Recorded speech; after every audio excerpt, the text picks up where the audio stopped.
আপনি কি কখনো ভেবেছেন কিভাবে আপনার জীবনকে আরও সফল আর প্রভাবশালী করা যায়?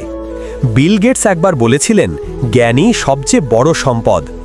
যত বেশি আমরা পড়ি, শেখার চেষ্টা করি, তত বেশি জীবনে সুযোগের দরজা খুলে যায়। কিন্তু সফল হওয়া মানে শুধু চেষ্টা করা নয়, অসফল হওয়াও শেখার একটি অংশ। যখন আমরা ব্যর্থ হই, তখনই আমরা শক্তিশালী হয়ে উঠি, নতুন উদ্যম নিয়ে আবার এগিয়ে যাই।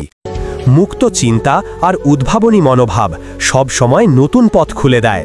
আর সবচেয়ে বড় ঝুঁকি হলো কোনো ঝুঁকি না নেওয়া।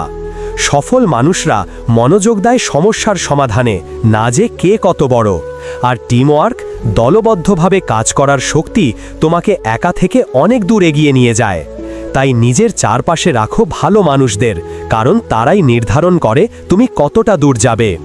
ভবিষ্যতের জন্য প্রস্তুতি নাও, কারণ সময় কারোর জন্য অপেক্ষা করে না। ছোট থেকে শুরু করো, ধৈর্য ধরে নিয়মিত চেষ্টা চালিয়ে যাও। পরিশ্রমী ছোট অর্জনকে বড় সাফল্যে রূপান্তরিত করে। ভুল থেকে শিখো, কারণ ব্যর্থতা শেখায় কোন পথে এগোতে হবে।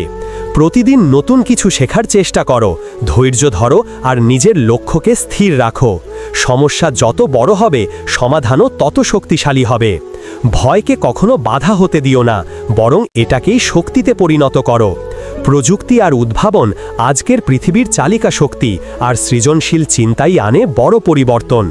মনে রেখো, তুমি যদি কখনো ব্যর্থ না হও, তাহলে বুঝবে তুমি এখনো যথেষ্ট চেষ্টা করনি। তোমার সময়, তোমার জ্ঞান দুটোই অমূল্য সম্পদ, তাদের সর্বাধিক কাজে লাগাও। পরিশ্রম, ধারাবাহিকতা আর ধৈর্য, এই তিনটি তোমাকে তোমার স্বপ্নের কাছাকাছি নিয়ে যাবে। এই উপদেশগুলো শুধু কথা নয়, এগুলো হলো জীবন গড়ার দিক নির্দেশনা।